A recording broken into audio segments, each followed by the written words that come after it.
ในวันที่10กรกฎาคมที่ผ่านมานี้สหพันธ์กรรมบาลฮักฐานแผนกอุตสาหกรรมและการค้าแขวงได้จัดตั้งพิธีประกาศการสร้างตั้งกรรมบาลฮักฐานและบวงตัวแต่งตั้งบุคลากรอยู่ที่ห้องประชุมของตน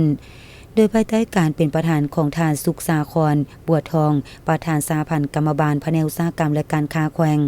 เป็นเกียรติเข้าร่วมของทานครสวรรค์สุขเสริมกรรมการภาคแขวงหัวหน้าแผนกอุตสาหกรรมและการค้าแขวงมีคณะฮักฐานประธานห้องประธานกรรมบาลฮักฐานที่ขึ้นกับแขกทึกเชิญพร้อมด้วยสมาชิกกรรมบาลภายในเข้าร่วมอย่างพร้อมเพรียง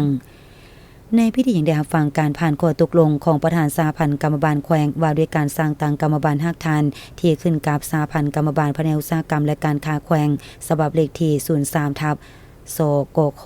ลงวันที่19 มกราคม 2026การสร้างตั้งกรรมบาลฮักฐานจำนวน12ฮักฐานพร้อมด้วยบุคลากรประกอบเข้าในแต่ละฮักฐานคือกรรมบาลฮักฐานแขนงบริหารและกวดกา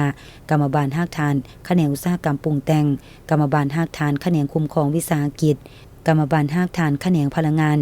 กรรมบาลฮักฐานแขนงธรณีศาสตร์และโบแฮกรรมบาลฮักฐานแขนงทรัพย์สินทางปัญญา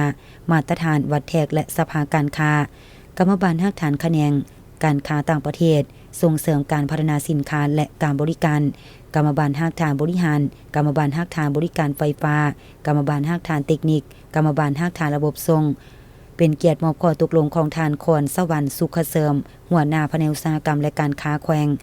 ประกาศการสร้างตั้งกรรมบาลฮักฐานพร้อมทางบวงตัวแต่งตั้งประธานหอประธานและคณะบริหารงานกรรมบาลฮักฐานเพื่อเป็นแกนนำในการจัดตั้งขบวนการกรรมบาลปกป้องสิทธิและผลประโยชน์อันชอบธรรมของพนักงาน